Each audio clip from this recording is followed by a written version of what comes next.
reconnaissons que dans ta parole, Dieu te dit que c'est toi qui es le maître de l'univers. Seigneur Dieu très haut, toi qui domines sur le règne des hommes. En tant que chrétiens, nous disons que toi, Seigneur Jésus-Christ, tu es le roi des rois. Tu es le prince des rois de la terre. Alors que nous allons, Seigneur mon Dieu, lancer cet appel au peuple congolais, Seigneur mon Dieu, nous te bénissons, nous te louons. Nous recommandons nos activités entre tes mains. Nous recommandons le KLCC, le MINAPRO, ainsi que toutes les forces sociales et politiques entre tes mains. C'est toi le Dieu créateur de l'univers visible et invisible. Sois béni et loué parmi nous, au nom de Jésus. Amen.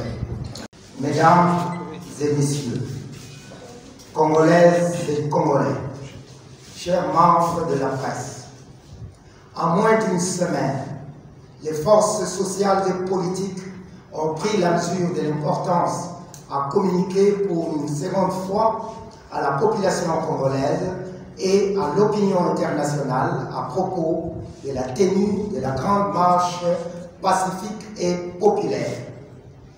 En effet, selon l'adresse du 26 octobre dernier, et telle que garantie par l'article 26 de la Constitution de la République démocratique du Congo, nous avions annoncé une grande marche populaire et pacifique en date du samedi 6 novembre 2021.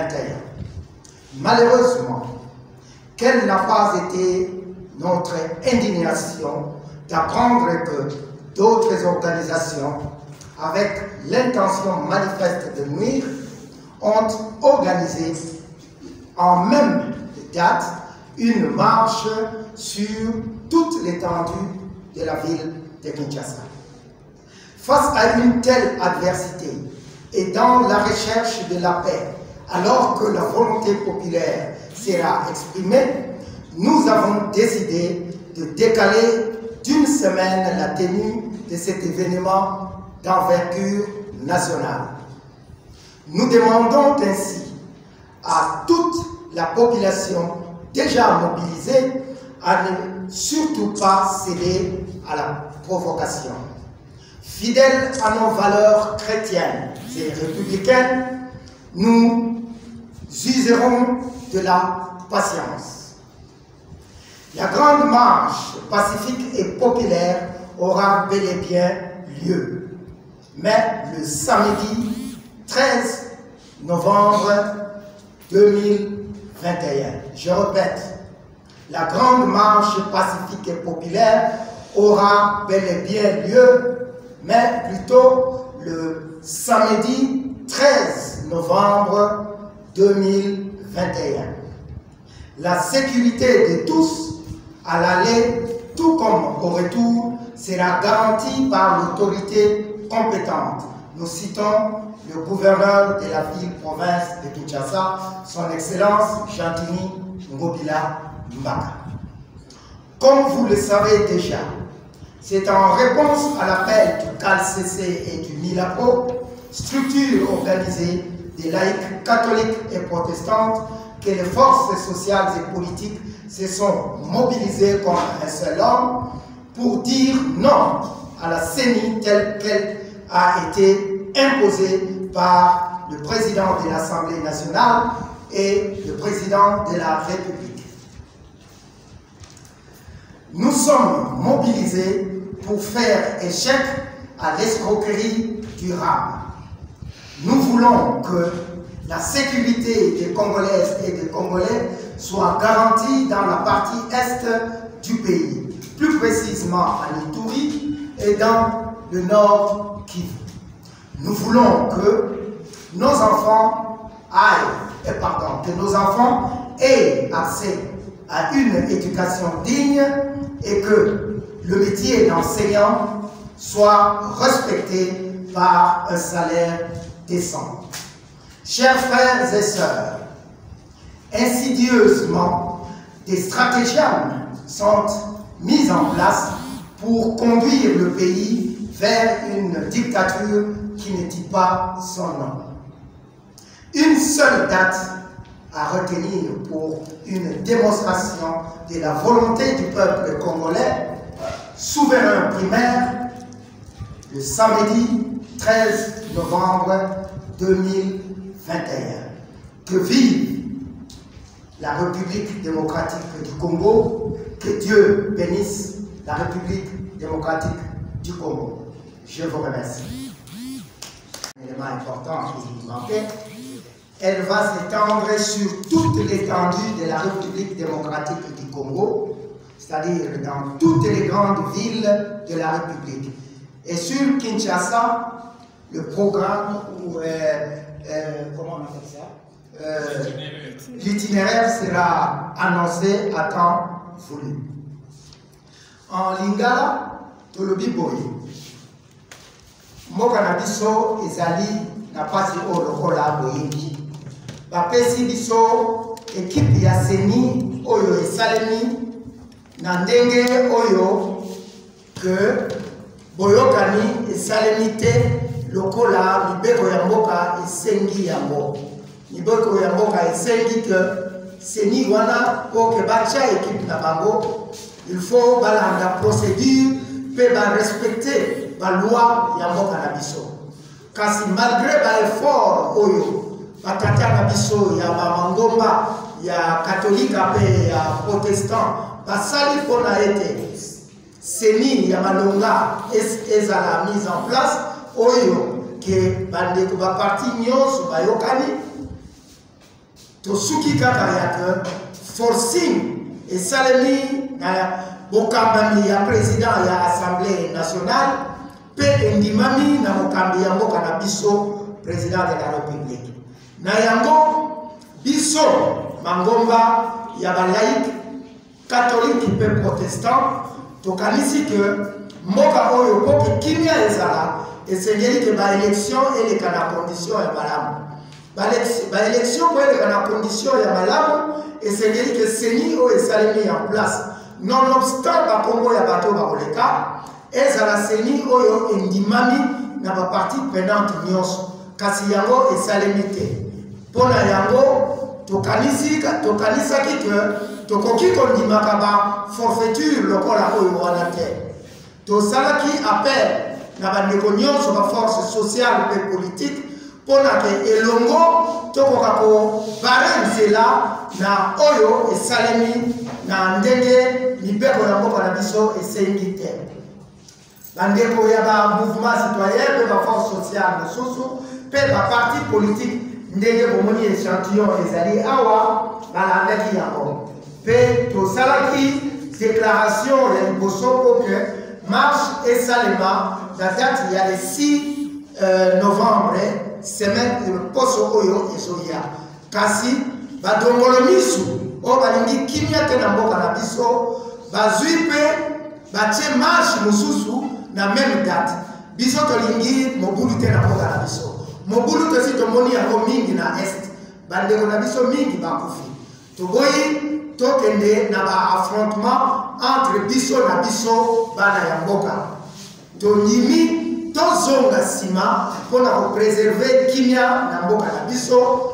Yango nde lelo to annonce date ya sika totiki oyo balingi basala na samedi ne makambo na bango basala yango na kimia et biso marche oyo ya monene tobengisaki le 6 totie yango na poso oyo ezokoya donc ekozala le 13 novembre 2021 pe marche wana ekosalema na étendue ya mboka na biso mobimba.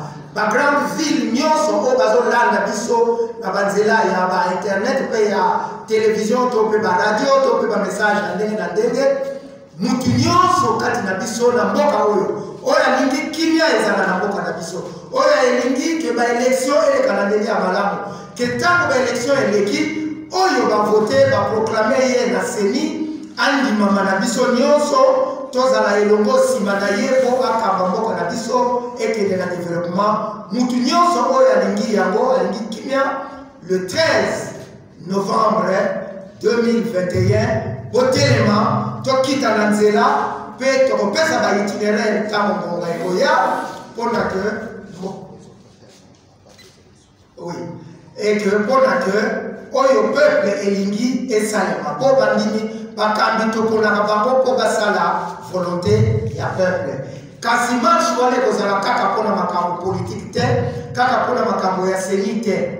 Marche wana ezali pe pour la soutenir bande ko na biso oyo bazali na est pour que kimia ekota na mboka na parti wana pe losambo na biso na ba militaire na biso oyo baza ko bunda na est pour que bachani kimia pour que babenga na bianguna oyo bazocha mobulu na mboka na biso. Marche wana ekozala pe lisusu po toloba non toboyi makambo ya ram oyo ezali escroquerie d'État pour l'État azokoyiba peuple na ye. Nayebi te nani mutu oyo na motema ya kimia penza akoki kondimaka bayiba baunité na ye mbongo na ye na telefone oyo ya pasi et sans que ye apesa autorisation. Marche wana pe na suka ekosalema mpona kosenga ke pouvoir en place esala maso mpona ke bana na biso bazwa mateya ya esengeli bakende na bitelo na kimia mpe na ndenge esengeli kasi mpona yango il faut babongisa bacondition ya baenseignant na biso nyonso mpona bamboka mosusu enseignant azali mutu oyo balengelaka sauf na République démocratique du Congo. Tozosenga ke gouvernement azwa ba responsabilité na ye tozoko encourager bango pona que ba régler na lombango penza question oyo ya ba enseignant pona ba école et banda bana na biso batende na classe. Voilà oyo to bengela kibino na mokolo ya lelo botelema le 13 novembre 2021 Congolaise na Congolais nyonso akita na nzela na ba itinéraire tokopesa potolakisa oyo tokuti koloba awa na pesi bino otondi. Maître Mouza, bonjour. Bonjour. Toyoki na sango que Lamuka bozali kosangana tope mwana mboka Martin Fayulu asali alliance na Joseph Kabila. Bandeko balobi bino bolobaka alliance au mwana mboka Félix Tshisekedi asalaki ezaki contre nature et bandi boni bino bosala alliance na Joseph Kabila. Maman tozana ba justification ya repesa te mais seulement omoni tozobunda bitumbo tozobundeza pona ekolo Congo. Tozobunda bitumba te pona X ou to Y. Tolingi ke mboka na biso lobby ezala malamu na nzela ya ma élection oyo ikozala ya malamu. Yango moni ensemble toza ko bunda pona ko dépolitiser CENI pe ko permettre que élection ezala élection ya bato nyonso pe emema mboka na biso lobby na développement. Donc oyo nyonso zali koyoka campagne. Je pense que bato baza contre mur pe bazali ko sala makambo balingi bamema biso na moyibi na nzela ba élection mais tolobi na bango biso bayila muka tolobi boye. Toko bimisa liste oyo ya biso ya ba parti ba association bato toko tambola na bango elongo na ndenge ya lisanga oyo kozala ya politique. Mais pour le moment là toza na lisanga ya politique te. To répondre na appel ya balaïki catholique pe bandeko na biso ba protestant to répondre na appel na bango. Donc to répondre à l'appel ya KLCC, to répondre à l'appel ya Milapo pe tozali ko travailler pour que peuple congolais amona musala yamala mulobi. Donc oyo nyonso ezoya wana mupepe wana nyonso ezali ke bato bazo se sentir très mal à l'aise. Le logo local élection eza eloko oyo bakoki ko sakana ngote bakoki te que à tout moment babotolaka bato souveraineté. Non, je pense que ça le peuple n'acceptera pas.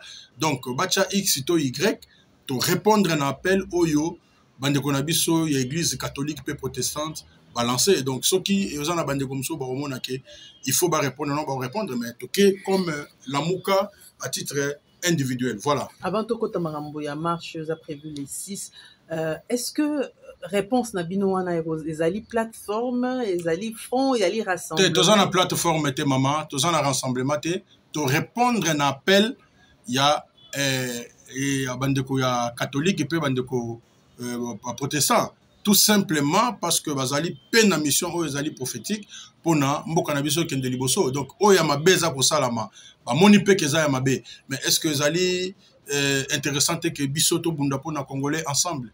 Non, je pense que le lot ezali kambo ya kolobelate. Donc bandeko yo bazali ko loba biloba loba ba yebi makambo yo bango bazali ko loba pe nini balingaki pour na mboka. Détermination du peuple congolais, les changements ya solo oyo ya lingi. Eza babilo ka lokuta o bazo kombela batuté.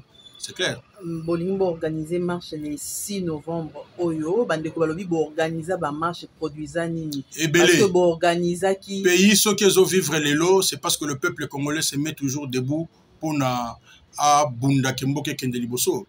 D'ailleurs, article 64 il faut batanga yango malamu. Tokotika te que bato moko songolo to pakala basakana na mboka ndenge bali basakana ngo tokotika te. Regardez ndenge mboka liko milelo. Donc mboka kokufa chaque jour to kolamuka mboka za na kokufa pratiquement. Donc biso tokotika yango bongo te parce que peuple alingi te mboka za la bongo, donc à travers ces leaders toko continuer ko bunda. Pe makambo yo nyose zolo bomba tozala tinda ko yandola te pe ya ko répondre te.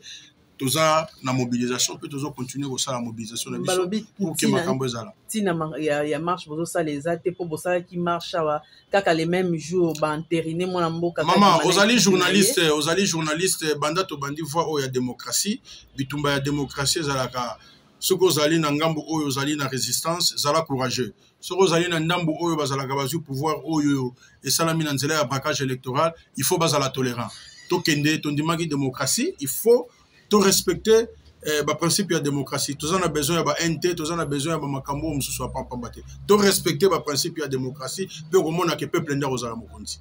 La muka to qui bazali ko accuser bino to moni na ba réseaux sociaux que bozali ko préparer le comment mabe ba cocktail molotov ba ba kufa au bola de sa communauté internationale. Non. Je pense que tout ça li marche munene oyo ba to ba monaki.